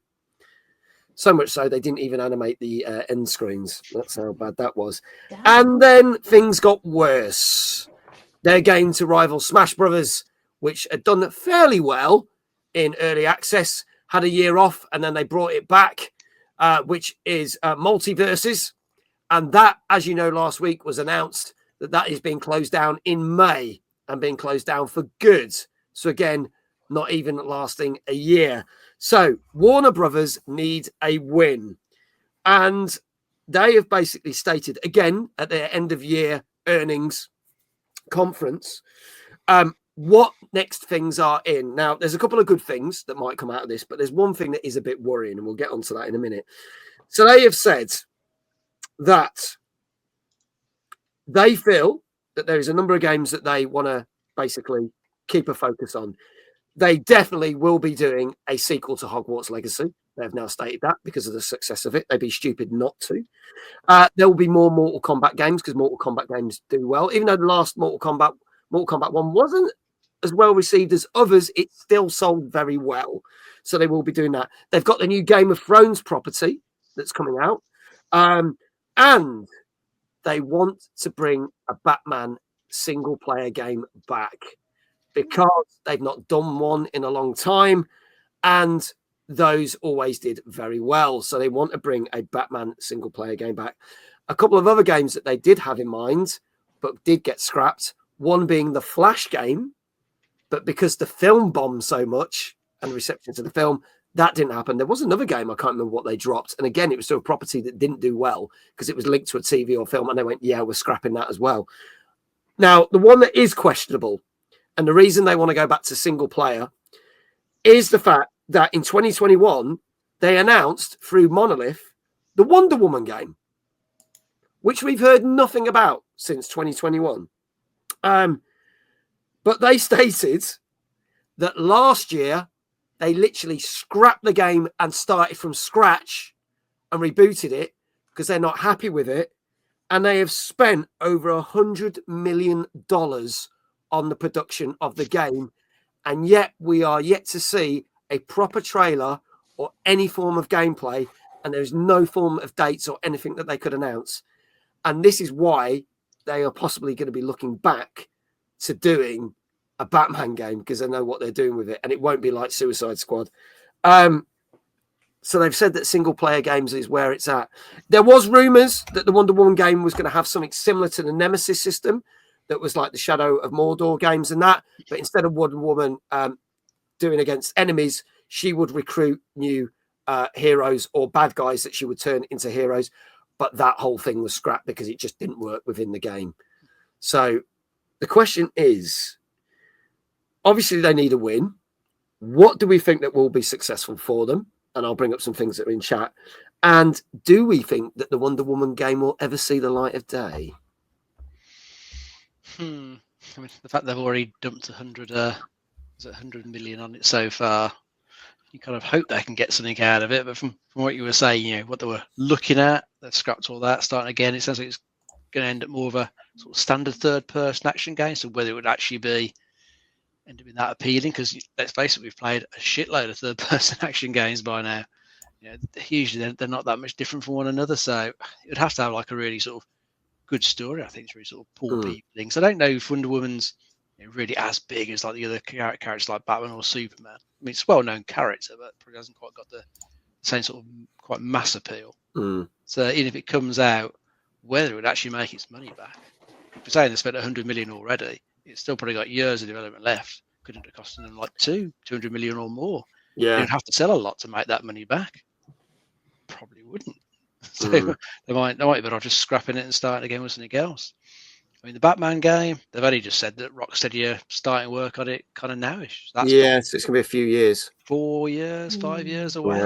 The amount of time it takes to make these things. And the Rocksteady that made the original Arkham games isn't the Rocksteady that's around now. Because no, it's not. The main guys from there left. Probably a number of the main staff who did it left. So kind of hope they can still keep it good and see what that turns out to be like. But yeah, I would think the Hogwarts stuff would sell well.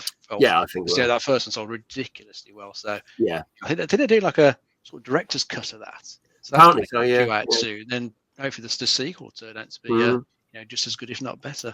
I mean, best-selling game of 2023 says it all, really, doesn't it? So yeah, but hopefully they won't try and put all their eggs in one basket with Hogwarts. Then might do so much with it, everyone just gets fed up with it because it gets oversaturated. That's what they tend to do a lot. We shall see. See, Muso, any thoughts? I think that the Hogwarts thing, they did suffer a little bit because it took them 7 months to bring out the Quidditch kind of side to it as well. So people kind of, the interest had kind of gone, because I played Legacy when it came out. I really enjoyed it. But I've not touched the Quidditch game because it's just kind of that thing, Wonder Woman wise, I mean, I think the idea of having a Wonder Woman game has potential. She's still a member of the Justice League. She's still a powerful kind of like female character as well. And I remember when like Final Fantasy 13 came out and Lightning was the main female character, and I loved that and I really adored that. I'd still absolutely play a game where the main protagonist is like a female character. It has potential, but the idea of going around recruiting people, that I can see why that's been scrapped. That seems like that just wouldn't work at all. But I'd imagine that if they've put 100 million into it, I think that's what you said, 100 million into a game, they've got to release something from it. Surely, I understand the hesitation, and you know, obviously they've been so quiet for the years. But if you've put that much into it, surely there's got to be something in there. Yeah. If you've scrapped it, redone it, there's got to be something in there, you know? It's worrying. I would have been at the point, if you're 100 million, you decide to scrap it and restart it. I wouldn't have even restarted it, but they've decided to. Jesse said, Mag, I've been working on a spreadsheet. This year's timeless budget is going to be 100 million. But here's the thing that'll make it work. We won't tell anyone anything.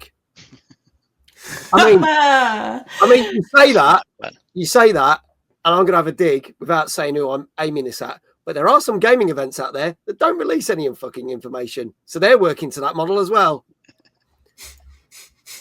That's going to get me in a lot of shit now I've said that, but never mind.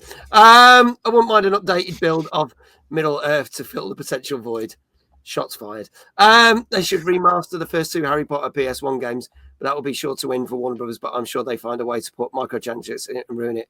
I wasn't here when you said that. That's fine. Don't worry. Don't want to get you in trouble. So we shall see. Hey? Is there any knowledge of any other Lego game coming out? Because what was the last Lego game that came out? It was the Horizon game.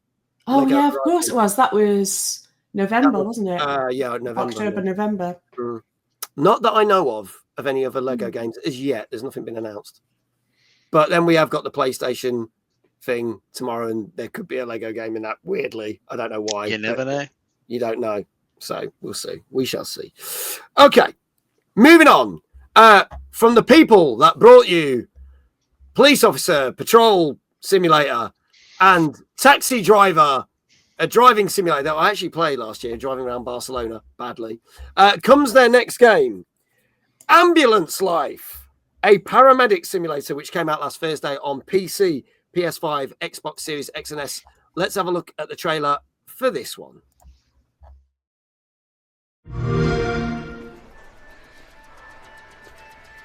Every morning when I put on my uniform, I'm not just preparing for a job, I'm gearing up for a calling. As a paramedic, every minute at work offers a new chance to touch lives in the most critical moments. Whether it's the break of dawn or the middle of the night, we're the first to respond. Imagine rushing through bustling city streets, all with one mission in mind: to provide immediate care in emergencies, comfort the distressed, and make life-saving decisions within seconds while keeping a cool head and control over your emotions. It's a role that combines the precision of science with human compassion and empathy. Our daily life is filled with stories of humanity, from the most heart-wrenching to the heartwarming. It's beautiful to know that in someone's story of survival, we played a pivotal part. We don't just operate medical equipment or administer medication. We hold hands, we wipe tears, and we reassure. So to those considering this path, it's more than a career.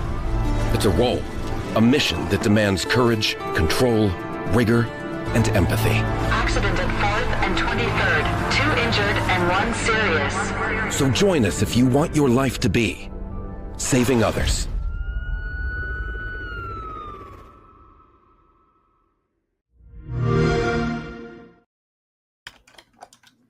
There you go. So this is the next one in the line of games. So no news on Lego games, but TT Games are hiring Lego designers. Oh, which means they are got something in the works then. Thank you, Jesse. I know he knows that because his old offices were just round the corner from, not too far from there. Have I got that right, Jesse? Or you knew people that were there? I knew something like that.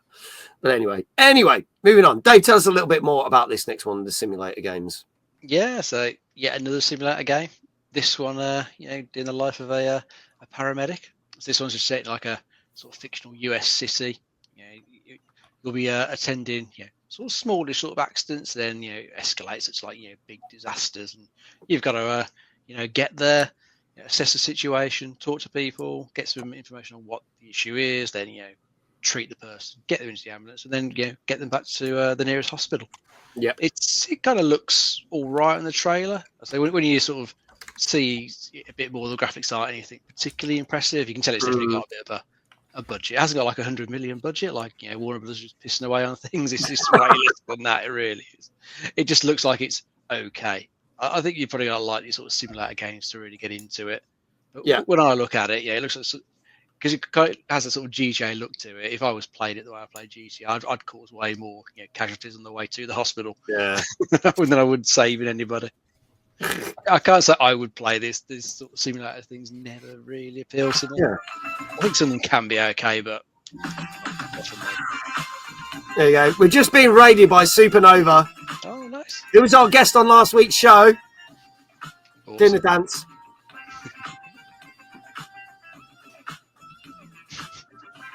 Smooth moves. It's very good, isn't it? It's like nice moves, says Dave. I like that. I said, dancing our asses off, and he's like, yeah, nice moves. Good evening, Supernova. Thank you so much for that raid. Hello, welcome on everyone. I am Middle-Aged Gamer Guy. You can call me Mags. It's my co-host that knows the most, Dave, and our wonderful guest, Muso. I'm not going to say your name then because I know I'm going to get it wrong that we've just had a raid. I'm not. We'll say it again at the end. We are talking about the latest game, Ambulance Life, a paramedic simulator. Thank you so much for that raid, buddy. I hope you're well. Supernova was our wonderful guest on the show last week. Greatly appreciate that raid. Muso, what do you reckon to this then? I mean, I love the simulator games. I mean, the idea of it, it seems interesting, but how it's executed is, we'll see how that goes. Yeah. But it seems interesting. I like the idea, as Dave said, that it escalates from smaller to bigger kind of things. Yeah.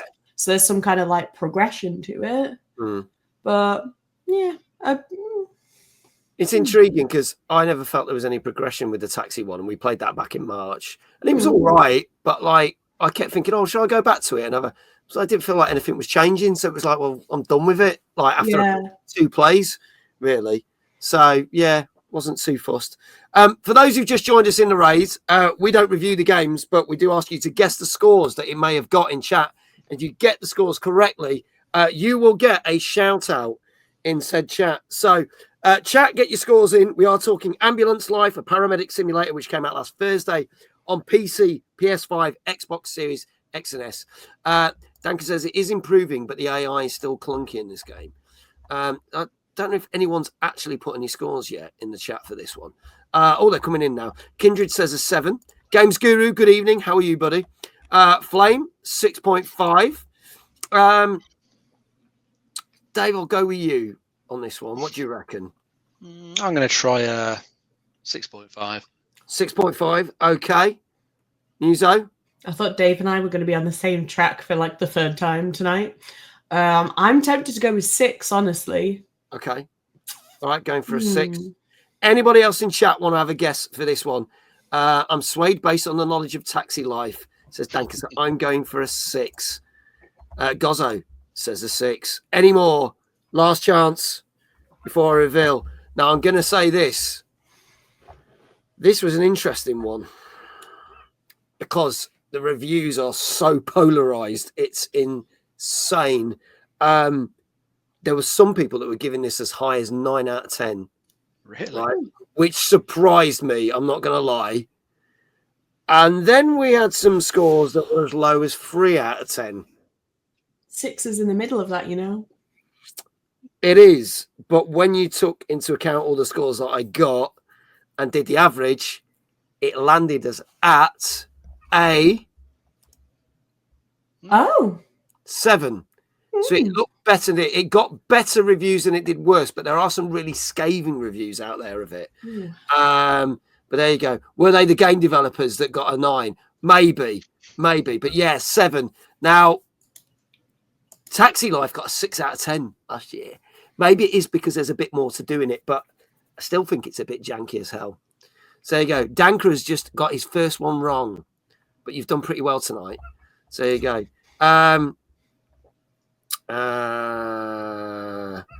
Abdu said, speaking of emergency service, the heavy snowfall in Canada yesterday was record-breaking in north of my country, Iran. It snowed so much that people's cars are completely buried under the snow. That's insane. That's insane. Well done to everyone who got it right. Congratulations. Ba-ching! And we'll move on to our final news story. But we've got one more game after that as we're getting close to the end of the show. And it's more GTA 6 stuff. So, again, questions were asked at the end-of-year finance conference that Take-Two held. And they have said that the sale of, and it's interesting, this goes hand in hand with the Switch, but the sale of Xboxes and PlayStations is actually down in terms of console. Console sales are generally down compared to everything else. Now, ironically, Switch came out in 2017. It's only in the last 2 years sales gone down. We've not even had a full 5 years, and the sales are already going down of the PS5 and Xbox Series X. And people posed the questions to Take-Two and Rockstar saying, do you think that you would put out a PC version on day one? Now, they've stated it's for Xbox Series X and S and PS5. So the chances are highly unlikely, but they said, do you feel that because of the decline and the uprise of PC game sales and PCs, because more people play games on PC, you've got things like Steam and Epic, etc., would they do that? And their response was,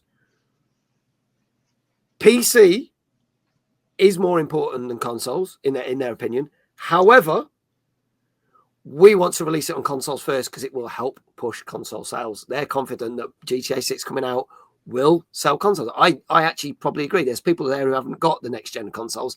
If they know they're getting it off first, that probably is likely to happen. You will buy an Xbox or a PS5 or whatever. But historically, they do move to PC versions eventually, and they can't see why that won't happen. So again, no idea when that might happen. It could be a year later. It could be 2 years later. But it's pretty likely that GTA 6 will come to PC, but not on day one because they've not really been developing. As Kindred says, which is a very valid point, takes a year to port to PC normally, sometimes even longer. So there you go. So, thoughts? Do you think it should be a PC day one? Do you think it would? I don't think it will. It honestly, it wouldn't, for them releasing the game, it kind of wouldn't make sense to do all three at once. Because if you get crossplay involved, it makes sense to do it on console and then do it on the PC because that'll revamp the console sales as well for people that can crossplay. Yeah. So I don't see why they would release all three at once. It just wouldn't make sense to me. Mm. No, I agree with that. Dave, you agree with that? Yeah, I think it gives them time as well to focus on the consoles. You've got the 3 different consoles, the 2 Xboxes, PS5. You can just focus on those set machines, make it run as perfect as it can on those, and then got a bit of time to fix some bugs after launch, and then ramp up your resources to work on the PC version, because obviously PC almost an infinite number of combinations of parts that can make up anyone's PC, so it gives you more time to focus on that, make sure it works with all these different components that people can have, and make sure that comes out well, because you've seen it a lot of times, as like Jesse said earlier, like some of the recent AAA stuff. Stuff comes out on all the platforms at once. And it's not necessarily had the time to really, run as well as it should on any of them. Needs a little bit of time for you patches to sort themselves out. So it's not a bad thing. Plus, I bet Take-Two are probably thinking, and Rockstar are probably thinking, people will end up double dipping. People will be so eager to play it, they'll buy it on console. They'll come on PC, and people want to get it on there as well. There'll be mods, there might be some of the role play stuff. There's doing a lot more you can do on PC. So I bet you the people end up buying it a couple of times. Yeah, I agree with that. Or they'll get Game Pass, and if it's on Game Pass, they do it that way. That's happened, and I think GTA 5 is on PS Plus at the moment as well. So I think so. It's been on and off Game Pass a number of times. Danka says the gap between Sony console versions and PC has been closing. Yes, we've seen that. So one day we may get a dual release. It could happen, a bit like Helldivers 2 last year. So it could happen. Probably won't happen for this game, but GTA 9.5 or whatever we have in the future when I'm long gone. That could happen. You're asking for a shit show to release on all 3 at once, especially if issues trying to fix all 3 will end up with a lot of downtime. True. It's probably why they do it. And it's sensible. So we shall see. Maybe when we get the date and the date releases, they might then suddenly announce, hey, this is the date for online and this is the date for PC. after that, you never know. They might not. We'll have to see. Got to get some sleep. It's 3 a.m. here. You take care. Thank you, Abdu. Great to see you. Get some sleep, dude. Always good to see you. Thank you for being here. And our final game of the night. This came out on Friday on Switch, PS4, PS5, and PC. Let's have a look at this. This is a bit of a retro shooter with a modern twist. This is Macross Shooting Insight. Let's have a look at the trailer for this one.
There you go. Bit of a shooter there for you. Dank says simple and to the point, a 6.5. Kind of R-type shooter with anime thrown in. Indeed. Tell us more about this one, Dave. Yeah, it's based on an old anime series, which I think ran through from the 90s.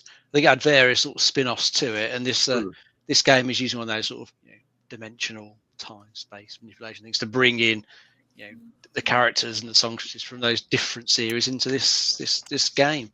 So then they're all on a quest to find these other missing songs, which is, as it mentioned in the trailer. It looks all right. It looks like a fairly simple shooter. It is sort of mixing up a little bit though, because it's got just sort of horizontal side-on scrolling and then like top-down vertical scrolling shooting action. I think it's even throwing some 360-degree scrolling as well. So it's not just going for like one simple type. It's trying to mix it up across the different stages. So it looks okay. If anyone's looking for a new shoot 'em up, it looks like it should be pretty decent. And if you're a fan of the anime, you'll probably recognise a lot of the characters and themes in there. Yeah, there you go. Yeah, there you go. It's been going since 1982. Ooh. There you go. Danker's like, oh, where's our resident anime expert? I don't know. I don't know where they've disappeared off to. Muso, what do you reckon to this one? I mean, it's not particularly my style of game. I get the enjoyment to it. It looks all right, but it's one of those that I kind of wouldn't have anything to keep me going back to it, kind of thing. But yeah, I think to the right person, especially someone that's been following and is more involved in anime and stuff like that, it'd be all right. But it's not necessarily my thing. Yeah.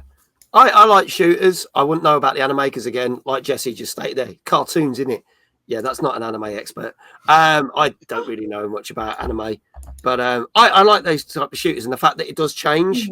Yeah. I think that's quite cool to start. Let's have a look at some of the scores. Danka said simple and to the point, 6.5. Gozzo, 6.5. Supernova, 6. Kindred, 6. Flame, 7. Chat, get your scores in. This is Macross Shooting Insight, which came out last Friday on Switch, PS4, 5, and PC. No Xbox release as yet. Muso, that's its last one. We'll let you guess. Oh, 7 maybe. Okay. Maybe I'll go with that. It could be 7, lower, but I'll go with that. Strong 7 maybe. Okay. Yeah. Yeah. Dave, what say you? I'll try 7.5. 7.5. Okay. Oh, here we go. Kindred says, I think this might be the lowest scoring game of the night. Well, we'll have to see. Anyone else, folks? Last chance. Macross Shooting Insight came out last Friday on Switch, PS4, 5, and PC. And I can tell you that it's not the lowest scoring game of the night, but it's not far off. Why is it always the first one I say? Damn it. 5 out of 10 this got, which is pretty, it's still good. It's still good. Yeah. Nothing amazing. It's still good. So go check it out, which does mean that Kingdom Come Deliverance 2 is our highest scoring game of this week. And we definitely recommend you go check that out. So there you go. Congratulations to everyone who got that right. And do you know what? Just because we can, Gosling got 6 out of 7 tonight. That's not bad going, as I Danker did as well. Well done to everyone else who got ones right. And also, let's give our wonderful guest a shout out. And I'll put all the links in the chat. Please do go follow Muso. All the links will appear suddenly in chat. So give her a follow. Go check her out. When are you next on? Do you know? What, I was going to say, what day is it today? It's Tuesday gaming chat. Tomorrow, actually. I'm going to be live tomorrow. Nice. What time? Yeah, around about 1 p.m. GMT. So around about afternoonish UK time. I might pop you on while I'm doing a shitload of paperwork. So amuse me while I go through the drudgingness of the crap I have to go through. So that'd be amazing. I'm glad you said 1 o'clock, so I'm well chuffed with that.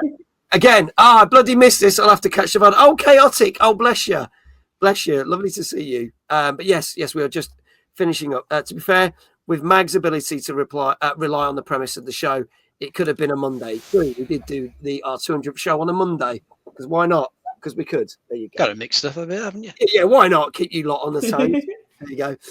So, a couple of things just before we say our thanks.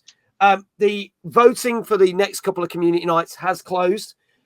Tomorrow night's community night, as voted by you, is going to be Jackbox Survey Scramble. So Jackbox Survey Scramble is going to be the game we're playing. But also people voted for Gartic, What the Dub, and Fast Penguin, which is a new game that came out last month, and it's free on Xbox.